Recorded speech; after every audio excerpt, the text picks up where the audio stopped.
دوستوں آج کی اردو ڈکشنری میں آپ کے ساتھ شیئر کروں گی لفظ اقتضاء اور اتمام کی تفصیل۔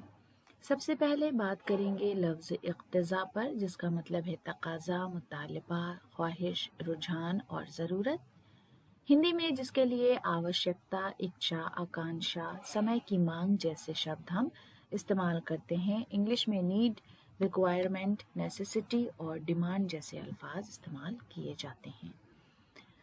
جملے کا استعمال دیکھ لیجئے، وقت اقتضاء جو کام آ جائے وہی سچا دوست ہے، یعنی جو ضرورت کے وقت آپ کے ساتھ کھڑا ہو، آپ کے کام آئے، آپ کی دلجوئی کرے، وہی سچا دوست ہے۔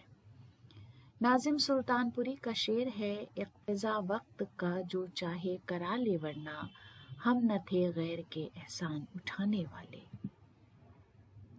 اس کے بعد دوسرا لفظ ہے اتمام، جس کا مطلب ہے تمام کرنا، تکمیل کرنا، خاتمہ، اختتام اور انجام۔ ہندی میں اس کے لیے سمپورنتا، سدھی، پرویڑتا، سماپتی اور پورتی جیسے شبد ہم استعمال کرتے ہیں۔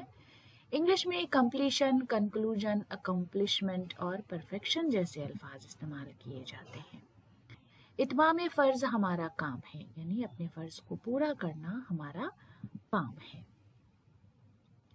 تو دوستو آج کا ویڈیو یہیں پر ختم کرتے ہیں، اگلے ویڈیو میں آپ سے پھر ملاقات ہوگی۔ ویڈیو دیکھنے کے لیے بہت بہت شکریہ۔